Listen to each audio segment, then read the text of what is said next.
네, 안녕하십니까. 동료사주TV 우동로입니다. 오늘은 60갑자 34번째 정유 일주에 대한 본성을 분석해 보겠습니다. 정화는 화의 본질을 나타내는 거죠. 화의 본질이라고 하는 그 정화가 유금을 만났을 때는 절기상으로 유월을 얘기하는 거는 음력 8월을 얘기하죠. 음력 8월은 백로라고 하는 절기죠. 백로라고 하는 거는 지상에서는 금의 역할과 위에서는 정화의 역할이 확연하게 구분이 된다. 유금에는 지장간이 신금이 있죠. 단순하죠. 금의 역할이라고 하는 거는 기화된 수증기를 갖다가 다시 지상으로 수화시키는 역할에 한정돼 있고, 금이라고 하는 건 어떤 물체의 기본 골격을 딱딱하게 하는 그러한 기운을 의미하죠. 사람도 사람이라는 형상을 유지하기 위해선 금의 역할이 필요한 거고, 어떠한 모든 생명체의 형체, 겉에 있는 형체는 전부 금의 역할이라고 생각합니다. 금은 가장 큰 절기상의 쓰임은 기화돼 올라가 있는 수를 지상으로 끌어내리는 작용. 그래서 수는 음의 운동을 하는 거고, 정화는 계속해서 화의 본질, 화의 운동을 하는 거죠. 정유는 각자 하는 역할이 틀리는데 궁극적으로 추구하는 목표는 딱 하나다. 그거는 열매를 단단하게 하기 위해선 어느 정도의 열기가 유금을 도와준다. 정화 입장에서 유금은 편재죠. 그리고 정제와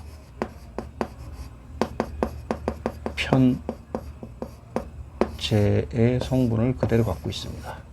정화의 유금은 우리가 문창귀인이라고 합니다.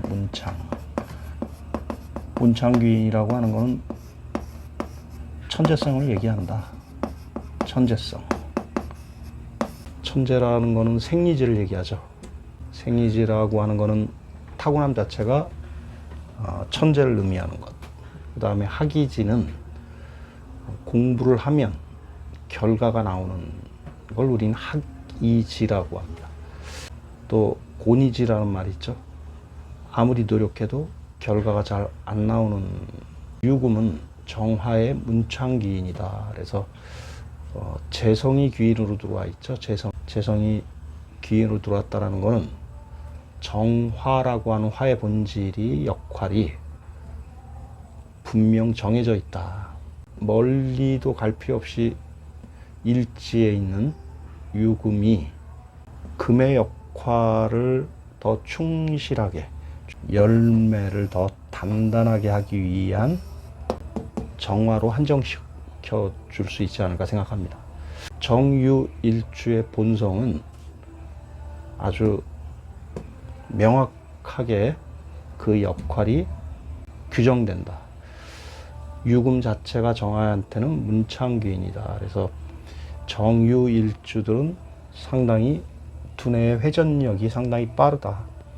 정제, 정확하게 일을 추진할 수 있는 그러한 곳에 쓰임을 받고 있는 정화라는 거죠.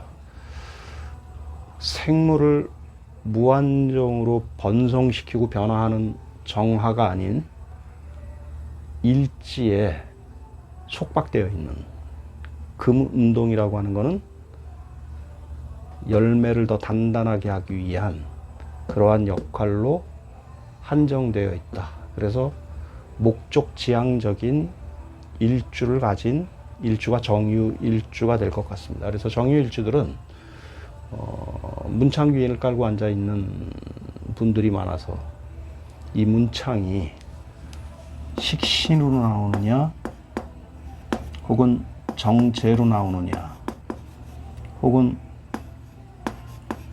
관성으로 나오느냐, 혹은 인성으로 나오느냐에 따라서 정유일주의 직업도 확연하게 틀릴 수 있다. 단 정유에 있는 경금과 신금의 천기를 풍부받은 정유일주는 정화의 쓰임이 매우 제한적이다라고 할 수 있습니다.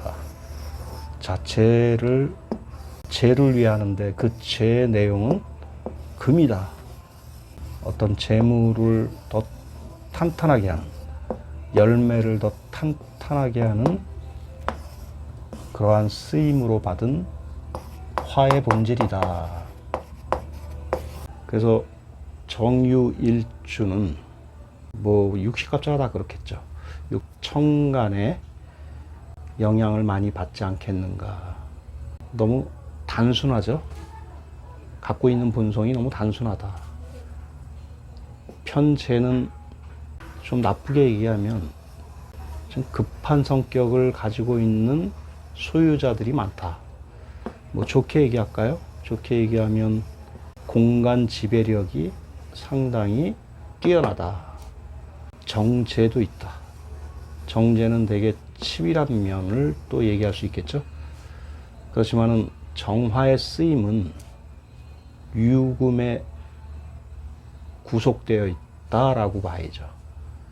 이분의 정신과 이분의 속, 마음이 분리돼서 각자 일을 하는 것 같지만 사실은 이 정화는 생명이 번성되고 변화하고 발전하는 그러한 정화가 아닌 금이라고 하는, 절기상으로 열매라고 하는 그 열매를 더 단단하게 하기 위한, 단단해지려면 필요한 게 있겠죠. 절대적으로 수가 필요하죠. 여름엔 지상에 있던 모든 물들이 기화돼 하늘로 내려가지만 열매가 단단해지기 위해서는, 어떤 물체가 단단해지기 위해서 꼭 필요한 게 수죠. 수가 없으면 시멘트도 단단해질 수가 없죠. 또 토기, 우리가 만드는 토기도 물이라는 촉매제가 들어와야 더 단단하게 굳죠.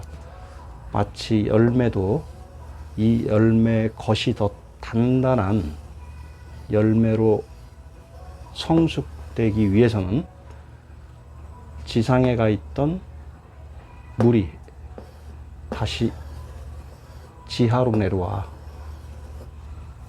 형질을 단단하게 한다. 그러한 역할로서의 정화다. 병신 일주도 역할은 분명하죠. 절기상 신월은 우리가 7월을 얘기하죠. 음력 7월. 입추를 얘기합니다. 자, 병환, 신금에 있는 무토와 임수와 경금의 제약을 받듯이, 병화가 제약을 받듯이 정화도 경금과 신금의 제약을 받을 수밖에 없다. 그렇지만은 병화가 무토라고 하는 중재자에 의해서, 혹은 임수라고 하는 극을 당하는 어떤 성분에 의해서 제약을 받듯이, 정화는 편재나 정제의 제약을 받지는 않지만 분명히 이 정화는 목표지향적이어야 한다. 단순하다. 일주가 갖고 있는 지장간의 본성이 단순하기 때문에 정화는 더 촌철살인과 같이 유금이 하는, 경금과 신금이 하는 수화작용의 협력자로서의 역할을 충실하게 해내야 되지 않겠느냐. 철학적으로 음양오행적으로 설명을 해서 못 알아들을 수 있겠지만은 이 명리학을 공부하신 음양오행을 공부하신 분들은 제 말이 쉽게 들릴 수 있을 것 같습니다. 어쨌거나 정유일주는 문창귀인을 깔고 앉아 있고, 또 한 가지 꼭 확인하고 넘어가야 될 것은 화극금을 하고 있다. 우리가 정화는 심장을 얘기하고요. 오장육부에서 유금은 폐와 대장을 얘기하죠. 화가 금을 극하는 거니까 어떻게 보면 폐대 쪽에 질환도 의심해 볼 수 있지 않겠느냐. 근본적으로 금이 강할 것 같지만 의외로 금이 극을 받고 있다. 극을 받고 있다라는 것은 우리가 상생상극에 의해서 철학적으로 생각한다면 더 단단해진다라고 하는 의미가 될 수 있겠지만은, 우리가 건강적인 측면에서 보면 상당히 극을 받고 있다라는 것은 뭔가 심장이 폐에 의해서 제한적인 역할을 할 수밖에 없는 그러한 상황이 되지 않겠느냐. 그러니까 기관지라든가 천식이라든가 그다음 대장 쪽에 경우에 따라서 화기운이 더 세게 들어올 땐 문제가 생길 수 있지 않겠느냐. 그래서 건강도 폐대 쪽으로 신경을 써야 될 일주가 정유일주일 것 같습니다. 이렇게 문창귀인을 깔고 앉아 있는 사람들의 특징은 상당히 지식 습득력이라든가 그런 것들이 남들보다 더 빠를 수 있죠. 이해도도 빠를 수 있고. 그래서 식신과 동조했을 땐 상당한 천재성을 보일 수도 있다.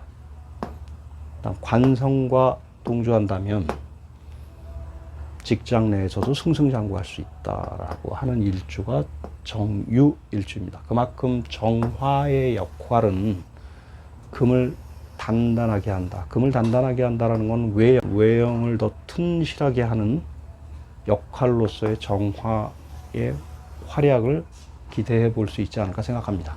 오늘도 정유일주에 대한 사주를 법륜도에다 놓고 감명해 보겠습니다.